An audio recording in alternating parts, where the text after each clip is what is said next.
And in fact, it may not be good hormonally speaking. Like it's because intense physical exercise, like a lot of the stuff that you do, I assume, is an added stress. Like you're raising your cortisol levels, and there's this seesaw where cortisol, your primary stress hormone, goes up, and your sex hormones drop. And when you're really relaxed, it kind of comes back the other way. And so if you're stressed and depressed and anxious because of your circumstances, you're likely you've got tanked sex hormones and very high stress hormones if you're still able to produce stress hormones. And so throwing on high-intensity interval training, as an example, is going to make it even worse. It's going to raise your stress even further, and it's going to lower your sex hormones, and you're going to have even lower energy, more depression, more anxiety. It's throwing fuel on the fire, basically. So my only advice is don't beat yourself up over exercise. Go for a walk the dog, spend time with your kids walking. Just move your body, but eat really, really well, because you're going to have to eat anyway. Yeah, sure. So clean up your diet. Make sure it's nice and tight, clean, organic, grass-fed, lots of vegetables to help you weather the impact that your emotional life is having on your physical health. Yeah, sure. Yeah. It's important to be well-rounded. So you talked about getting in business with Brad, and then you guys revamped the name and everything. How did you come up with the name Stark? I wanted to talk to Brad about some of the product names that we used to roll out at Fabrica, and there was always a story behind them. And it was a part of how I was able to help people fall in love with a piece of carpet. Yeah, sure. Like this French town and blah, blah, blah. This is where the colors originated and all that kind of stuff. So we looked at what we actually provided at a particular point in time, which was really sports performance in terms of how we trained our clients. And a lot of the exercises and programs the most effective ones in that category originated in Eastern Bloc countries. And so I'm like, well, let's just find a word that's appropriate in some Eastern Bloc countries' language. And so we started with Russia, and then we went to Bulgaria and Hungary and the Czech Republic, and on and on and on. And they were all the words like strong, fit, lean, muscle, things like that. They were all like real guttural, kind of nasty sounding. Right. And so finally we got to German, and Stark is German for strong. And as soon as we found that, it was like, wow, that's beautiful. That's perfect. So we wanted to have a name that we can own, right? That we'd be able to trademark in our space. Sure. And his previous company was called Synergy, which is very difficult to trademark, very difficult. One of the catalysts for looking at changing the brand was that I learned how to do PR just out of necessity. Like, sure. I didn't know how I was going to grow the business, so I reached out to Corky Carroll, okay, the Orange County Register. Yep. I thought he was local, and I'm like, hey, come on out and see us and experience what we do, and write honestly about the experience. We had back problems. I'm like, we can help you with your back issues, and he's talking about being old and overweight, and he showed up. Man, he was a disaster. But he came from Mexico. He's living down there in Mexico. And he wrote this great article, and the phone started ringing. I'm like, wow, that's amazing. But people that called were telling us that they were having a hard time finding us because of the name. Right. Okay. There was a Synergy Fitness off of the 405, and there's another chain somewhere else in the state of California. It was a messy kind of a situation. So that was part of the reason. Like, the business itself wasn't a very good direction, I think. The young athletes' focus, and the brand wasn't quite right, and the location wasn't quite right. So we really, it was kind of like starting all over. I love the name. Yeah. Eric's been using that name for quite some time now, and it always resonated with me. Yeah, and I think it's important to find something that you can trademark and you can own and build up. And I think it's a great name. So thank you. That's why I had to ask. Thank you. So you got the business started, you got the name, new business plan, you're trucking along. How long have you been at it now? Stark is 7.5 years old. Oh. Yeah, January 1st of 2011 is when we started. I noticed when I popped on your website, you guys have a lot of things going on. All good. Yeah. I mean, how did you evolve from what you started it to be in some of the other things? I'd love for you to talk about a couple of the key items on there. Just like every business evolves, it's typically out of necessity, or any kind of innovation happens, it's because there's a problem to fix.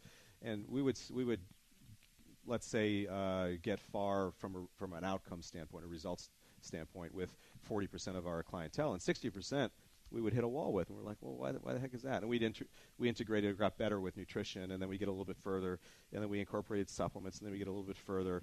But we never really got quite far enough. And then people would limp in and say, I want to lose weight, and I want to start training with a personal trainer, but I want to lose weight. But they limp in. They're like, well, you have a knee issue. Oh, I don't have a knee problem.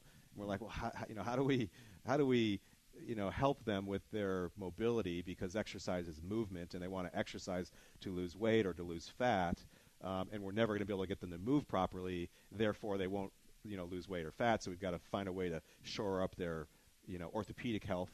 Right. So we incorporated chiropractic care, and the last evolution was to incorporate labs. Like, what's really going on with somebody? Why would somebody like you come in and for some reason we can't get you to put any muscle on, and you've wanted to your whole life, or Eric can't lose his belly fat? Why is that? And he's eating everything's great from a compliance standpoint. Otherwise, we wanted to find out, and so by bringing on we looked at medical doctors, and we looked at naturopathic medical doctors, and we arrived at NMDs, because they're highly educated in using exercise and nutrition to support health-related outcomes. Sure. And so there's not a lot of friction, philosophical friction, but MDs are much more educated in connecting symptoms and pharmaceuticals, and we tend to want to use those things or refer out to those things as like a last-ditch effort. And so when we brought the doctors on for that purpose, it pushed us closer to 100% in terms of what we're able to accomplish in number of.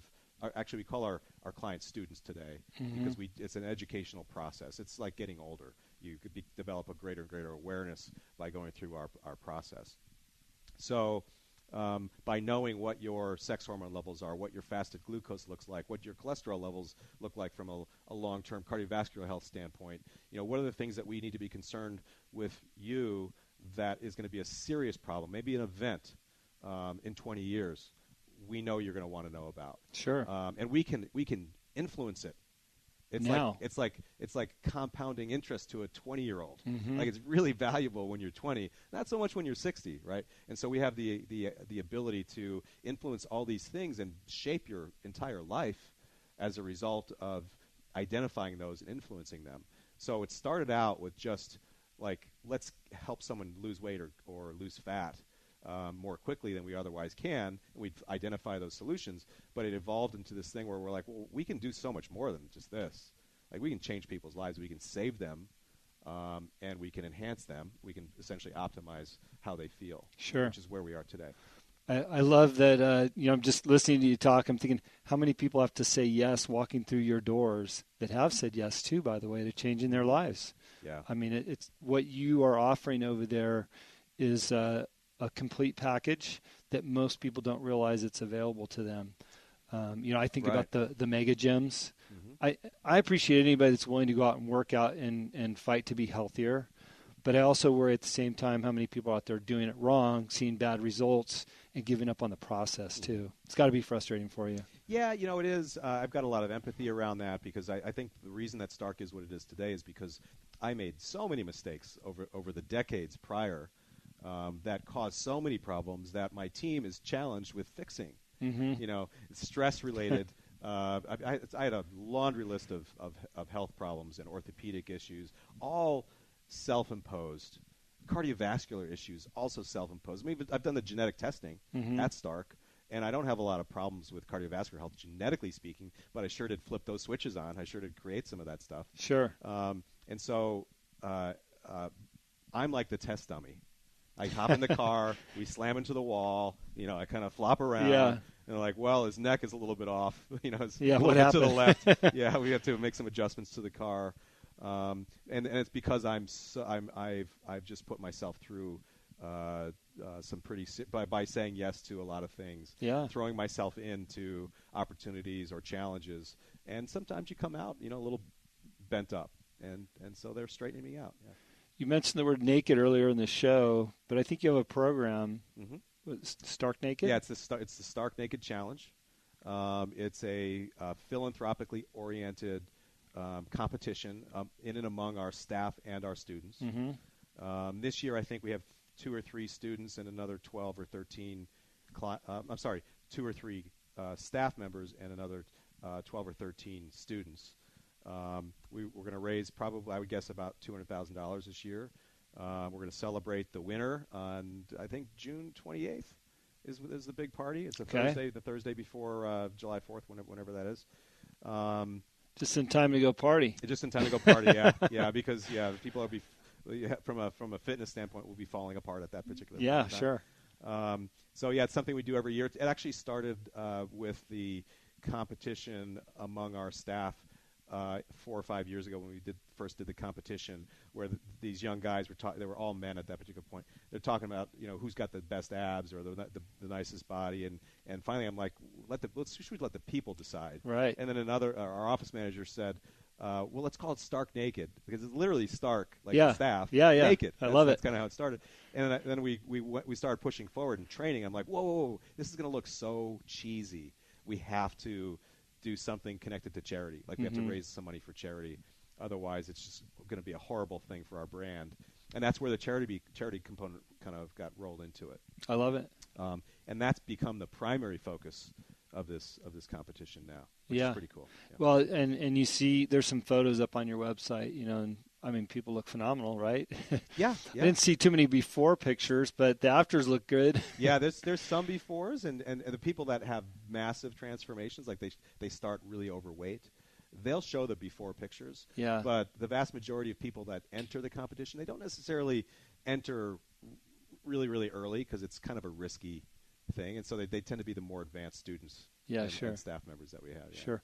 Yeah. What other interesting programs do you have going on over there that people can hear about? Well, I think the most interesting concept, I don't know if I'd call this a program, but the most interesting concept, sort of like our special sauce, is the collaboration and the conflict in and among the various practitioners and specialists that work at Stark. Mm-hmm. And this comes from my manufacturing background. So we'd roll out a new product at Fabrica. And early on, our success rate for a new product was somewhere in the neighborhood of 60%. And 40% were failures. And it would cost a couple $1 million to roll out a product. We'd have some less expensive versions periodically, but generally speaking, it was a lot of money. And so part of my job was to enhance shareholder value, and one of the low-hanging fruits was to simply improve our success rate with new product launches. Mm-hmm. And so I had our VP of operations and our CFO and our VP of marketing, who was the creative guy, good with colors and design and stuff, get in a room before we would share it with the sales force. Because generally the sales force, it was pretty and it was cheap. Yeah. They would love it. And what happened was interesting to me, is this basic stuff really in business, was that the CFO would look at the product and be like, yeah, I get it, that's beautiful, you can sell it, but we're going to lose our asses on that. You didn't do the costing properly. And then the VP of marketing would get red-faced and upset. And then the VP of operations would say, and you made that in a lab, I can't make that in the factory. We'll have 50% claims and it will crush our brand. Mm-hmm. And so it was this like heated argument, sweaty armpits, the whole thing. And I was just like, wow, this is awesome. and then 2 or 3 months later, the variation of that, it may look totally different than the original presentation, but it was profitable, it was deliverable, it would enhance our brand, it was still beautiful and sellable. Sure. And it was all those things. And the result was, because of the different perspectives that those guys had, even though their jobs were the same in that they were there to enhance shareholder value just like me. Right, but they did it through completely different ways. That concept doesn't exist for your body. If you go see your doctor, your GP, and then you see a nutritionist, then you see your personal trainer, and then you see a chiropractor if you have one, I guarantee you they're going to all have completely different opinions on how you should eat, or the drugs you should take, certainly, or the lack thereof, or what you should do, or how you should exercise, or if you should exercise, or any of that kind of stuff. They're going to argue, and you're going to be in the middle, and you're going to be like, I don't know, I'll go with the GP. I'll take the statin. Sure. Because they have the hardest to get licensed. Right. But is that really the best plan? Probably not. And so it kind of hit me when I actually got a prostate exam from my GP. Good job.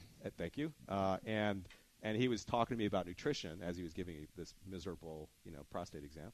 And I thought, well, well, wait a second, I don't know if I want to listen to you, but I don't know if I want to listen to my business partner, Brad, either, who I trust completely, but, because maybe he's not, completely aware of all the negative side effects of